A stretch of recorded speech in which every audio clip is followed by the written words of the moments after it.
Welcome to my channel, The Magic of Java. This is an extract from my second book, The Magic Sugar from Java. It's a novel. It reflects my experience of falling in love with Indonesia and falling in love with an Indonesian lady and slowly recognising that she has been taken from me either through black magic or simple criminality. Or is it simply my descent into madness? Whatever, it's still a novel. Any resemblance to real people is unintentional. But of course it's based on my experience. And yes, it's based on people I know. But amalgamations or caricatures of them. I do mention real celebrities and hope they will forgive me, along with any of my family and friends who believe that they have identified themselves. Death, evil, and profound knowledge. My family and I have spent over a year in torment, and I have recounted in over 160,000 words. I do hope you're asking yourself, what is the point to it all? This is a yarn, an entertainment. If you have found something more profound in it, then that is delightful, but I only wish to entertain. So have I learned anything myself? Well, I have found God. I understand myself and Mawa better than ever, and we really are one. I was temporarily insane and nearly died. I've stared evil in the face and hopefully emerged from this a better person. There doesn't have to be a point, but for your entertainment alone, allow me to pontificate on my experience, albeit that during most I was on the verge of madness thanks to heavy metal poisoning. I now understand about civilization and humanity at both conceptual and practical levels, and have found them to be wanting in my adopted country. Ask any bully who spent any time in Indonesia, and they will tell you that things happen that the Western mind cannot comprehend. Such things are best left unexplained, as you will never understand them. Even Martin, with all his enlightenment, will tell you the same. But I'm a researcher. I leave no stone unturned. I cannot leave anything unexplained. So this has been my misguided quest. Yes, it's been a foolhardy quest, and some may say I deserve all that happened to me. But that's who I am. I cannot and will not change. So let me start with what I now believe. Having been agnostic, even atheist most of my life, I now believe in God, but even this is tested regularly. I do not consider that there is a single path to God, nor hierarchy of religions, and certainly not within them. But whatever your chosen religion, follow it. Do not let its differences with other religions weaken your faith. Indeed, the conflict between religions over the centuries can only be because they have been manufactured by people wanting us to abandon our religion, which leads me to question if the messianic approaches are also fabricated. Things are as they are. Look into the universe at night. We make no comparisons between right and wrong stars, nor between well and badly arranged constellations. Alan Watts. Above all, do not use these differences to create tensions between followers of other religions and yourself. We're all on the same journey, just using different paths. I wonder how many readers remember the cartoon Wacky Races. The competitors spent all their time trying to disrupt the others. I speculate if the objective was to cross the finishing line and not be the first to do so, if they would have been so underhand. But what is this path? It is the path that brings you closer to, even at one with God. And should you reach this, then you will be admitted to heaven. Being close to God means developing a oneness in your mind with God, but not becoming godlike. So I am ambivalent as to whether God is merely in one's mind or has actual substance, because it really doesn't matter. It's not an important question, despite some seeing this as blasphemy. Although as I resist the temptation to believe or act godlike, this is not blasphemy to not contemplate the nature of God. Indeed, to most religions, the exact nature is hidden. If anything, the accusers of blasphemy are acting godlike in believing that they alone are enlightened and therefore themselves blasphemous. Because although God is in us all, when we declare that we are God or we take on his or her domain, so as judging and punishing others, we become godlike. This is only reflected in my attitude towards evangelism. Surely it is godlike to believe that yours is the only path. One can accept that this oneness exists, then you can comprehend that we are both a part and embody the universe, and therefore are a part of every other human. But then blasphemy is a concept introduced by the religious orthodoxy and not something found in Al-Quran. I do not exist. I'm not an entity in this world or the next. Did not descend from Adam and Eve or any other origin story. My place is placeless, a trace of tracelessness, neither body nor soul. I belong to the beloved, having seen the two worlds as one, and that one can all to all, and know first, last.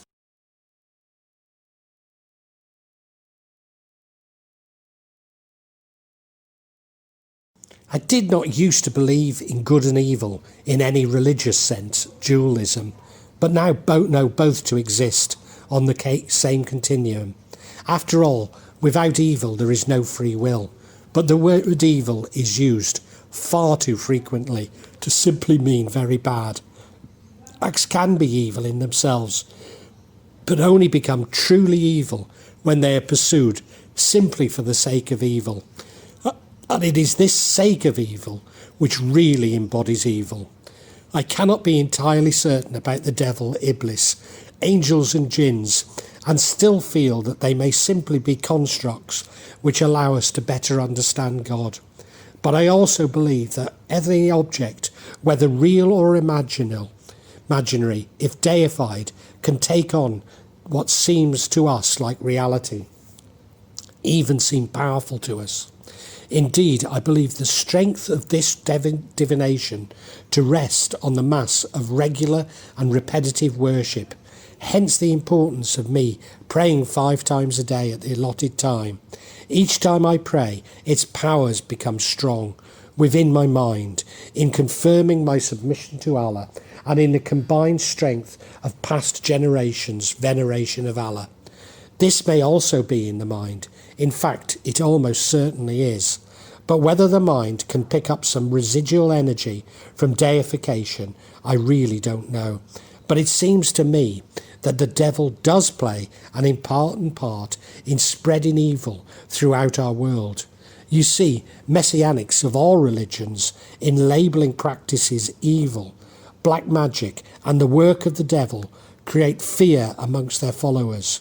But fear is the root of evil acts. It creates divisions, misunderstandings, and hatred. But worst of all, it makes the righteous believe the evil they commit to be virtuous. Now that truly is evil. Should you not be admitted to heaven, which is most of us, or at least not yet, I believe, but cannot be sure, that you will spend your time in a parallel universe just like this one, and this is probably the main domain of what we call ghosts. I think that some people have discovered how to communicate with this realm through what we call magic, and this is how we interact with these ghosts. However, again, I am almost sure that this is entirely within one's mind, and we can choose to turn it off and on, our sensitization to such things. I began my journey by choosing to turn it on. But then again, the hallucinations from lead poisoning could either have deluded me or sensitized me to the other side. Despite neurological scientists not really knowing what hallucinations are, except that it is something only we see, the latter is more likely, as we know that when taking hallucinogens, brain activity increases, even though I believed that lead damaged areas of our brains. In particular, it seems to be Mao's frontal lobe that has been so damaged as her behaviour is slightly reminiscent of somebody who's had a lobotomy. Or is this the medication she's taking? The sensitization could be related to a residual energy left by the departed, an energy which we, as of yet, Western science cannot detect. Further into the realm of conjecture, I do not believe magic and necromancy to even come close to a science. At its best, it's an imprecise art, despite there being parallels to science in the use of repetition and experimentation. I think that I have discovered what we call ghosts have free will and are given another chance, maybe only a dog's chance, to be admitted to heaven. So ghosts cannot really be commanded like machines. It is simply some people have discovered how to communicate and what to do to ask ghosts to do what they want. Hopefully not with the tragic consequences which ensued Sir John Dee. But as I say, ghosts have free will and only do the bidding of humans if it suits them, and this is often the basis of the Faustian pacts that are so common within black magic. Indeed, the Rosicrucian Marlowe would have known all about such pacts when he created his Dr. Faustus. Having said this, I believe that most of what is called black magic is mere trickery, and often the practitioner knows this to be the case. This is because in Indonesia, maybe 90% of black magic is really a cover for what we in the West have no hesitation in describing as criminal intent, if only to defraud. So all too often, simple poisoning, hypnosis, sleight of hand are disguised as black magic. Sometimes the actors are well aware of the criminality and trickery, but at other times the true nature is obscured even from them. Nevertheless, Indonesians call it all black magic, even when we in the West would describe it as simple criminality. This is the wayang kulit illusion, which describes so much about Indonesia. The truth is always hidden from the observer, and there are multiple complex delusions to confuse and confound the viewer. One reason for the confusion is that most practitioners use sleight of hand and tricks, even when they are largely genuine. I am willing to consider that the ghosts I have been aware of are jinns, fallen angels, or even the occultist demons attempting to trick me. This would certainly provide an explanation for the seeming power of Nero-Orchidal, but equally Nero-Orchidal could be a memory of a distant queen of Sunderland, an actual person. I am even, along with Raffles, prepared to consider that Sunderland really is Plato's Atlantis. After all, Ptolemy mentions Sunderland by name in geography. Once again, there is such symmetry, maybe a divine warning. If we believe that God destroyed Atlantis in the flood because its people became consumed by greed. There is also the story of the interspecies sex which gave rise to Neophyllum. Could this be related to breeding across the homogeneous, not simply Homo sapiens, Neanderthal and Denisovans? Certainly with Indonesian, There appears to be plenty of evidence of early gene interchange, especially with Denisovans, hence the huge diversity which I have mentioned. After all, Indonesia is home to Homo florentis and rumours of orang pendek, orang kardil, and close to the newly discovered Homo luzonis. But maybe this story also suggests that Atlantis, like Plato's cave, is simply an allegory, albeit a... Most of us are willing to accept that there are more than three dimensions. Indeed, many will argue that there are multiple dimensions, even though we are unable to conceptualize beyond 4 dimensions. As I believe everything is within the mind, that meaning is subjective and only takes on reality by comparison, which means that we must have consciousness. Then there could be multiple realities, as there are multiple dimensions. After all, reality is merely information, so the new information I has been given has given rise to new realities within me. Furthermore, what we call reality is a frozen frame in time, when all frames can influence each other in an endless feedback loop, with all time existing all of the time. This means that there really aren't parallel realities, but parallel timelines with multiple realities or universes. All universes exist right now, but we only concentrate on one at this moment, based on the illusion that time is linear. To generate an infinite creation that is perpetually new, moment by moment, does not pose the slightest exigency for Allah the Most High. Al-Quran 14:20. So not only do our pasts influence our futures, but our futures influence our past.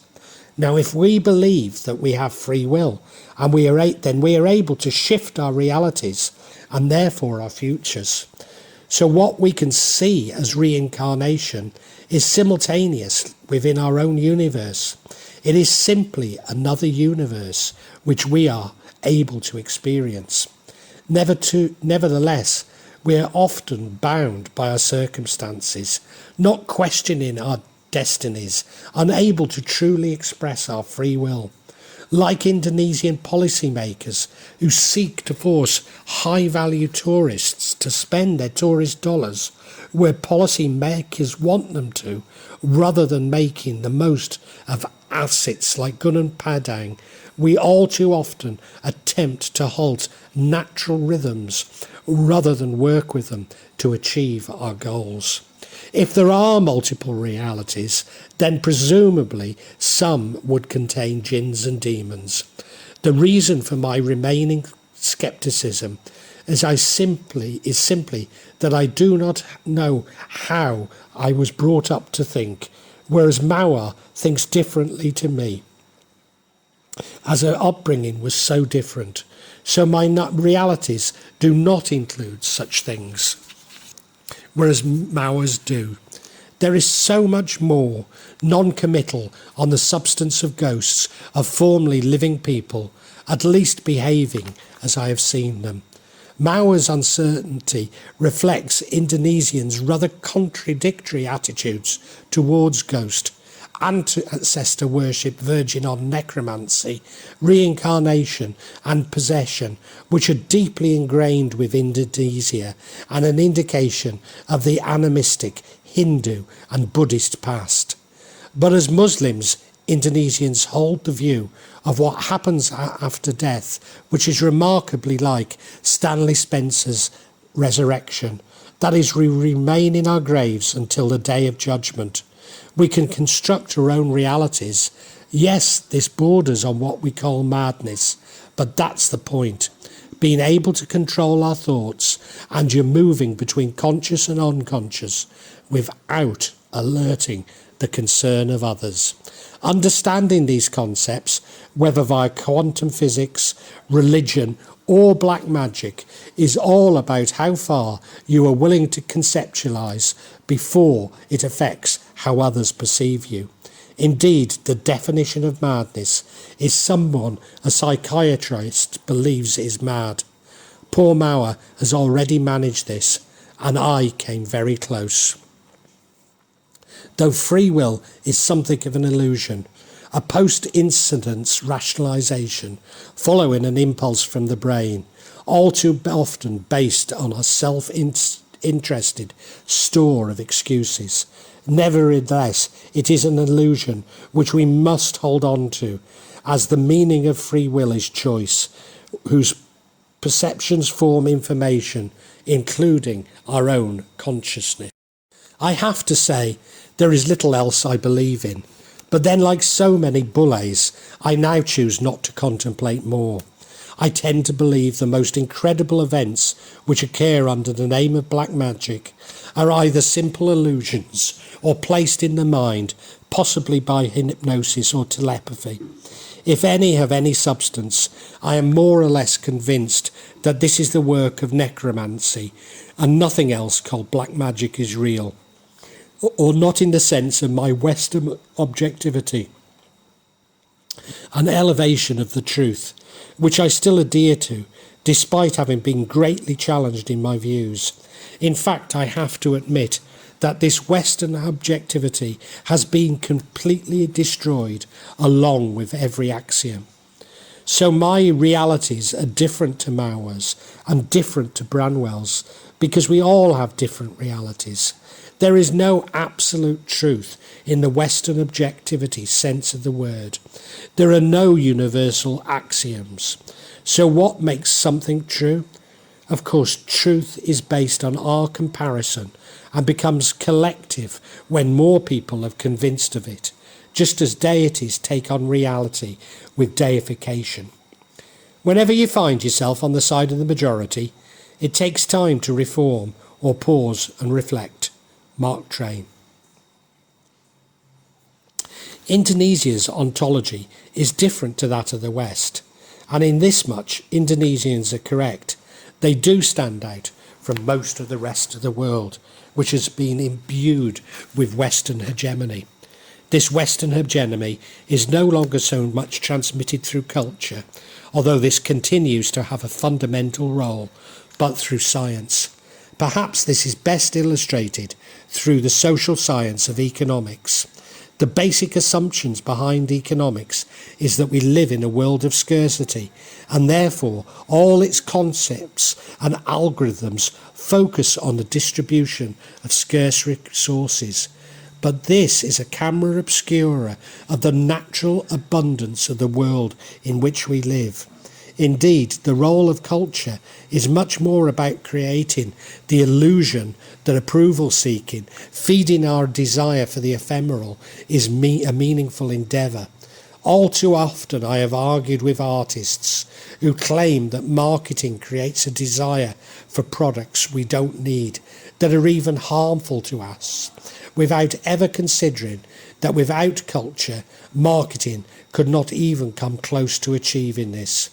So Tracy Emin's bed, Banks's slave labours, even Gil Scott-Heron's The Bottle are designed to make us believe that there is a counterculture, but in doing so promotes the cult of the individual.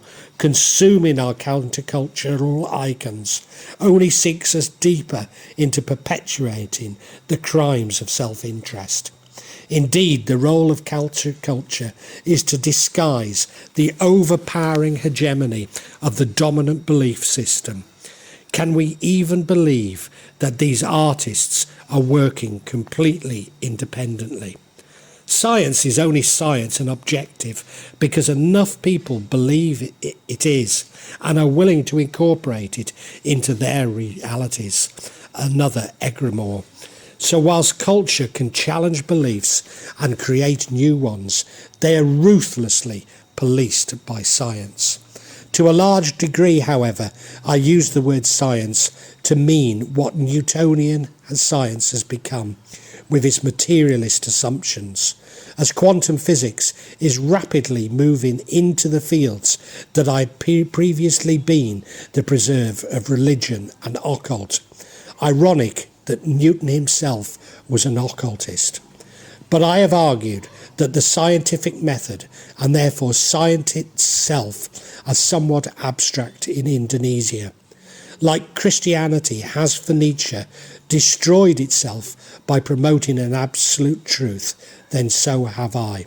So is there no moral high ground? Of course not. It is for God to judge, and we must simply strive to be one with God through good deeds, without reference to the imagined transgression of others. Universal literacy was supposed to educate the common man to control his environment. Once he could read and write, he would have a mind fit to rule. So ran the democratic doctrine. But instead of a mind, universal literacy has given him rubber stamps.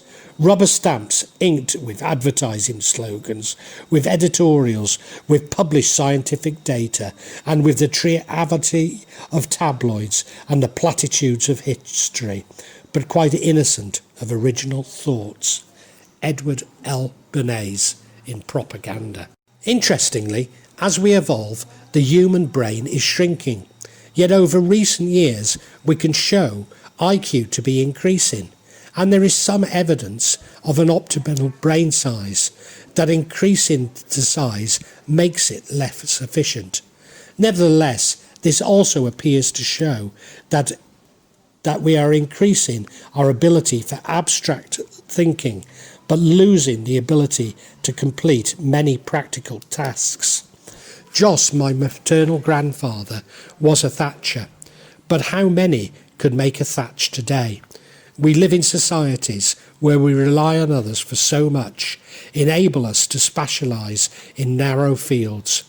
We are now filling our lives with gadgets which de-skill us, even remove our need to think for ourselves, such as sat-navs, which tell us to merge with the traffic in 30 metres when joining a motorway, and we accept such orders blindly. Despite this, we reject so many of the beliefs of our ancestors and societies we were taught are less advanced. But are we so independent that we are less able to adapt to uncertainty and change?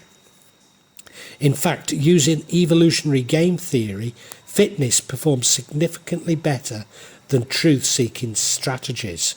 Then what is IQ measuring? Is it simply the dominance of the left brain's hemisphere over the right? Certainly it would seem that selfishness and consumerism closes off our logic and even lowers our IQ. Evolutionary theory would suggest that the brain becomes more efficient at securing our survival and procreation. Therefore, the brain would shrink to filter out those functions that do not enhance our survival. But where does this leave reality?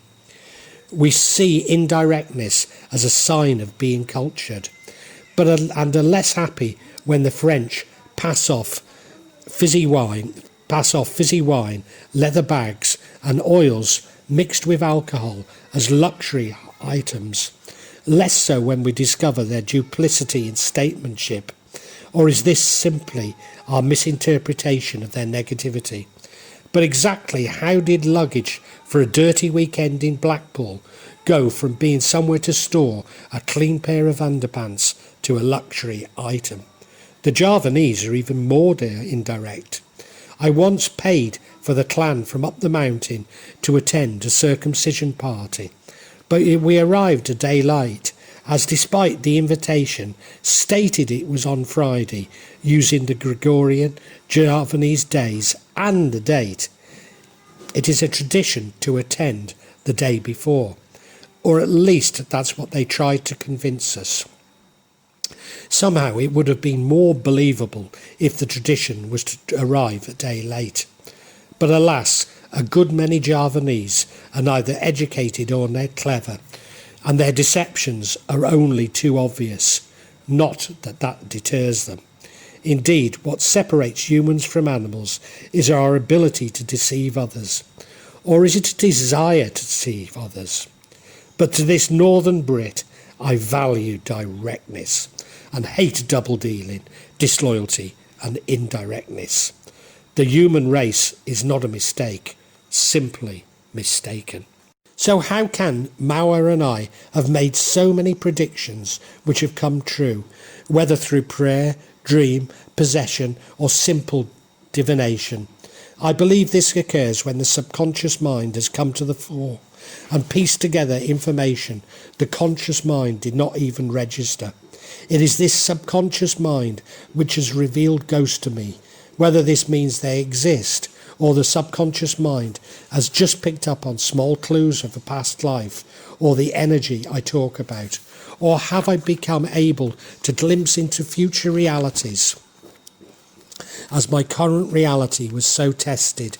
After all, precognitive dreaming is much more common than conventional science would permit us to believe, and while so many of our predictions are true, many are not, or at least not yet. Nobody who Putri told me was dead has died, or that I'm aware of yet in this universe. Is Omuni a paedophile, or was this Mauer's subconscious mind creating an even more evil entity than that which we know to be true? Rather like Jung's belief in the West, we must externalise evil. Indeed, if we look at black propaganda during war, isn't this the point, to make the enemy appear evil, external and evil, justifying evil actions against them? Not that Mauer was so calculated. No, this was either Putri or Mauer's subconscious creating a monster who defiles his own daughter. I may never know if Omuni had bleep with his young daughter.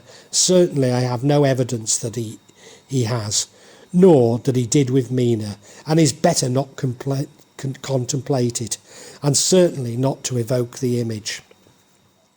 To assume innocence and simply forgive whatever his transgression. Like the Reverend Tony Clayton, who was a regular at Wigan Casino and convicted paedophile, it is not for me to judge him. To do so would be to act godlike. Indeed, Mauer now finds Putri's predictions preposterous, as a sure sign that she is recovering, but somehow I cling on to them. I may never know, nor any longer see the truth, but hold on to this thought. Maybe, just maybe, along with the parallel worlds of the dead, there are parallel worlds in which these predictions are true. It may even be possible to shift between these realities, creating your reality and future. But what I have realised is that spirits are not by their nature evil. The evil is only within our perceptions and within our hearts. Spirits are simply spirits, may be lost, frequently misguided, but we must rise above their influence and show them love, not treat them as evil. It is in this world that we subscribe to worldviews and philosophies which encourage evil acts, to teach others a lesson, because they deserve it. They're only foreigners and should not be here anyway, not the spirit world, which merely mirrors these sentiments. By seeing everything as love, then everything is simple. However, one area of prophecy which I find even harder to explain are the uncanny truths revealed in my writing. Every doubt I express seems to have been tested and finally answered. Again, this may be the unconscious mind coming to the fore, but it seems that I am being driven to explore every one of my beliefs and test my convictions. So many times I have been forced to consider my deeply held beliefs. True, I have suffered from hallucinations and confusion, but I am still tested after these have subsided. Are these my future testing, my current beliefs in ontology? Or is something else driving me to expand this energy? I've kept asserting that everything I believe could be in the mind, the psychological approach to magic. This is because the mind is far more complex object than Western science permits us to contemplate, and is certainly not a machine component. Just as I have left so many issues hanging, not committed to discovering the truth, so has Western science with the mind. Psychiatrists know what to label different behaviours and what chemicals might change them, but are only scratching the surface of what is really going on in the mind as they attempt to reduce it to electrochemical reactions of neurotransmitters in the brain. Psychiatrists focus on the brain as hardware and not software, although actually not even as this, as they remain the only medical discipline not to study the organ that they are treating, or should I say component, as medicine reduces the body to being a mere machine. Of course, it is absurd that psychiatry focuses on those conditions which prevent the individual from being able to work, but disregard greed, selfishness, and cruelty from their investigation. So psychiatry is deemed a success when it isolates the individual within the privacy of their own skulls. Indeed, psychiatry attempts to prevent the individual from talking about the outside of the cave until eventually the individual becomes their own censor, no longer knowing what to believe. Psychologists are like economists. They began considering the really big issues in life, but found these too difficult to answer, and have now become preoccupied with measurable and minutiae, which paradoxically has more commercial applications and therefore compensates well. Computer scientists study artificial intelligence to get machines to mimic the brain, and have actually been at the forefront of developing our knowledge of how the brain works in recent years, because they realised that the brain is not materialistic. But even artificial intelligence will quickly retreat into automating business processes to impose on society the decisions of the values of the elite. Quantum physics and neuroscientists are just beginning to study consciousness, especially where they intersect, although physicists are more concerned with what they see as its interference with physical objects. So overall, there is no coherent study of the mind and how it works. We just assume it's another part of the human body which responds to chemicals. As I have found, it is possible to manipulate the human mind, to completely change another's life and outlook on life through very simple devices. Why do events now appear as irritations which 3 months ago felt like the end of my world, like I could not carry on because of them? It's so easy to plant thoughts in another's mind, to get them to behave in ways that are completely out of character. Some chemical changes cause sadness or happiness, fear or contentedness, and can change a personality for better or for worse. Then the ingestion of heavy metals can have such a dramatic effect on the mind that they are capable of changing the trajectory, not just of people, but of whole societies.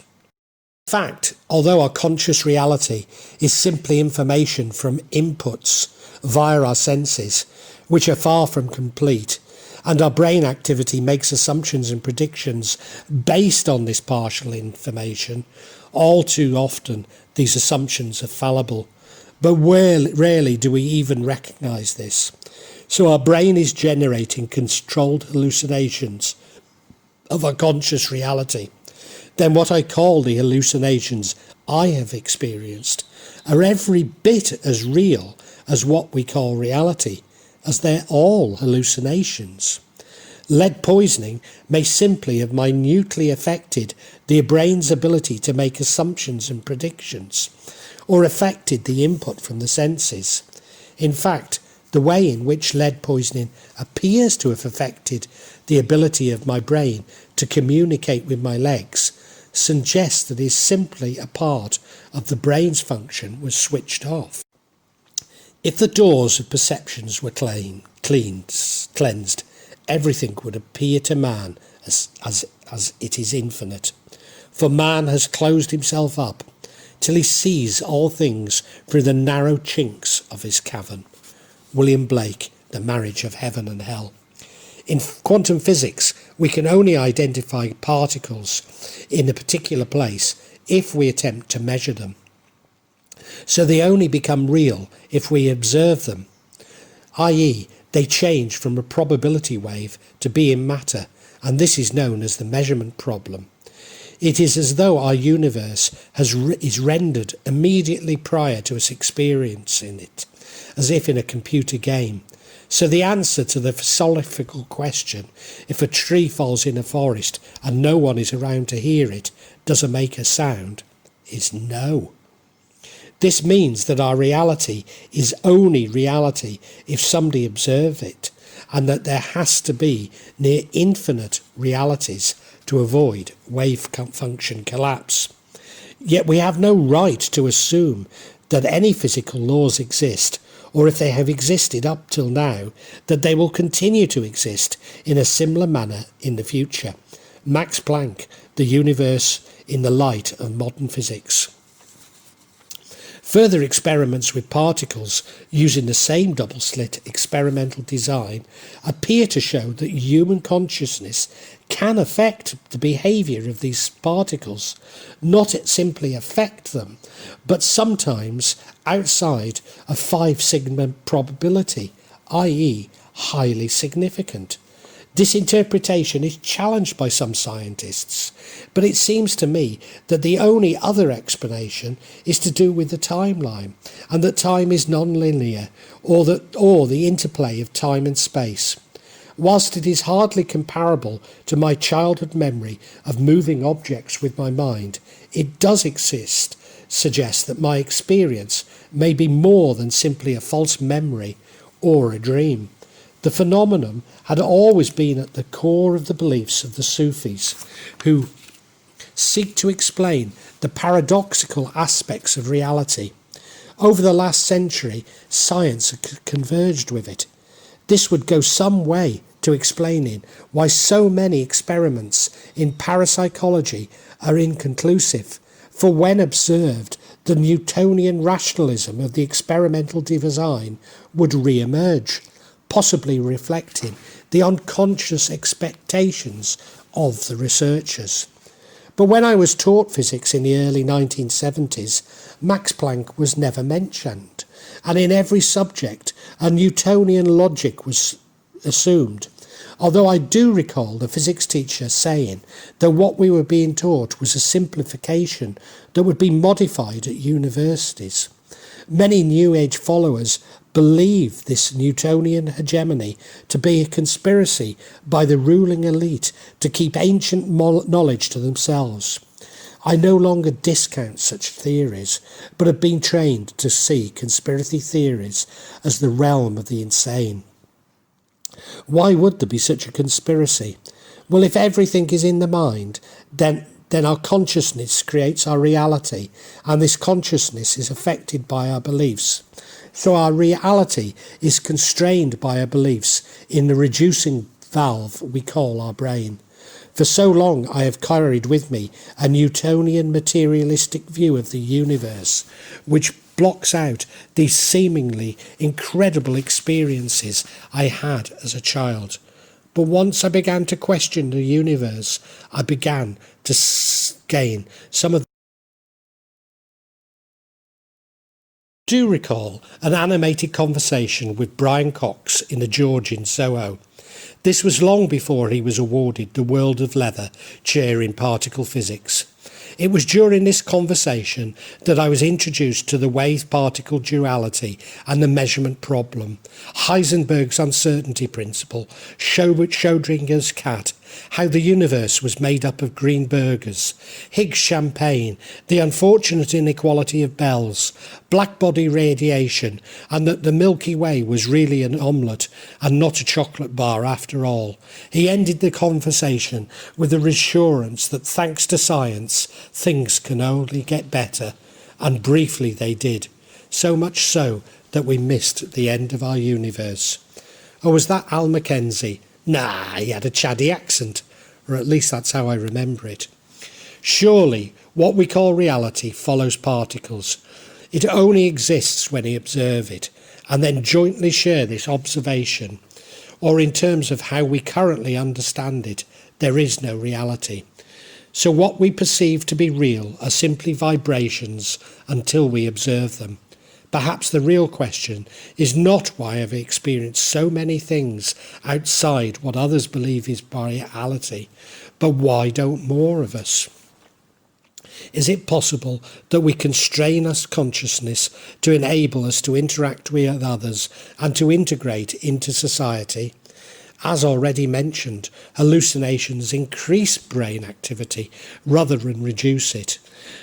By using parts of our brain that other than the default mode mechanism, creating new pathways, and have been shown to be effective treatments for a range of mental illnesses and addictions.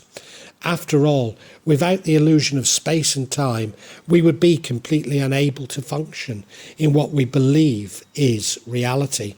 This would mean that what we call mental illness is about opening the doors of perception. Their consciousness is not focused in the same way as the majorities, rather than a fault in mental processing. But how can I use this knowledge to help Branwell and Mauer? Every man takes the limits of his own field of vision to the limits of the world. Arthur Schopenhauer, Studies in Pessimism, the Essays. Despite all that is uncertain, we cling on to a belief in Western objectivity, believing witnesses in courts of law, trusting the limited processing information from the eyes and the fallibility of the memory, trusting in the truth rather than a series of truth, believing in axioms. I am not arguing from a postmodernist perspective here, simply reflecting my experience, which has destroyed my faith in objectivity and the one truth, but refused to completely dispense with it. Such beliefs arise in our default mode mechanism, which has been deactivated so often in Mahua, Titi and I, in the same way as it does with Alzheimer's or autism. But now it seems to me that we allow this network to dominate so much of our lives and the way we organise society, placing too much emphasis on the rational. Even in repeating my experiences, I have reported on court cases as though the judgments are infallible. After all, we can only ascribe meaning by comparison, and this relies on our consciousness, which can be so readily manipulated. This allows us to judge others, even whole nations, as I have been guilty of, and to all Indonesians, let me profusely apologise. I just happened to be in your country when these thoughts were thrust upon me. Without the mischief of some of your countrymen, I would never have freed myself to think like this. Indonesia is a wonderful country, which I love dearly, along with its hospitable people. But there is an even more profound conclusion from the measurement problem. If God is omnipresent, then God's observation would also affect the atoms. So Sunan Sinijata was correct. After all, the God is inside us. So to avoid the trap of feeling godlike, we have to conclude that God is within us all and not just within ourselves, that we are part of a collective identity which includes the higher being that God is God. Having drawn this conclusion, then why shouldn't this collective identity, including animals, plants, and what we call inanimate objects? Thus the Kejawen liturgy becomes important once more and sends me on to another quest for enlightenment. You may now be asking, why did the ancients, people we believe to be less advanced than ourselves, seem to have a greater understanding of the nature of life? Of course, it's because their larger brains, their reducing valves, were not as closed as our own. So the very beliefs from the past, which we identify to indicate that society was less advanced, actually signify the exact opposite, and by implication that I should be more charitable to the lack of scientific method in Indonesia. But I have argued that maybe everything is in the mind. If multiple realities exist, then can we be sure of our own reality? Indeed, a development of string theory suggests that reality is just information, and so that this information, which creates our reality, is less than 1% of the known universe. So if we can change our trajectory through positive thinking, we are simply shifting between these multiple realities. What we call reality does not create consciousness, but consciousness creates reality, in which case I am wrong to reject the more fanciful aspects of my experience as those of others. Of course unicorns can exist, as anything is possible, is everything is within our minds. So we ourselves, our loved ones, our possessions, our memories are simply our minds. Nothing is tangible. Everything is ephemeral. Now, if reality is simply information, and we know that crystals can store information as periodic patterns, is it possible that crystals, precious and semi-precious stones, do store spirits? Well, I have already argued that anything is possible, but this conjecture is fairly close to what we call reality. If the stones do contain spirits, the soul is a waveform, nothing more than a vibration, then it is far from preposterous that the stones do contain spirits. However, following my logic, most inorganic material could also store spirits, or at least their residual vibrations. Whilst different in many respects to viruses, have a similar level of complexity or lack of it to crystals. So could there be a relationship between black magic and viruses? Do not write this off too quickly, as our experience certainly suggests this is worth exploring further. So I am left still not completely clear on the meaning of life and death, but once again content in what I know and what I don't. I no longer wish to explore the boundaries, and I am happy to live a simple life with my wonderful wife, breaking rocks in our garden, growing vegetables, praying 5 times a day, and thanking Allah that we are still alive. I am still wary of Indonesians, especially in Jakarta, but as always, my rendition of my little stick of Blackpool rock diffuses tense situations. Then when all else fails, ladies' underwear is a welcome gift, there being so many Manchester United supporters in Indonesia. In fact, far more in Jakarta than Manchester. Once you no longer seek pleasure, you are happy. When you give up, you win. Or to Indonesians, when you no longer seek money, you are wealthy. But when you no longer seek knowledge, you are ignorant. When we believe we have enough, we do so. But if we believe we do not have enough, we never can. More pertinent to our experience, if we feel like victims, then we always will do so.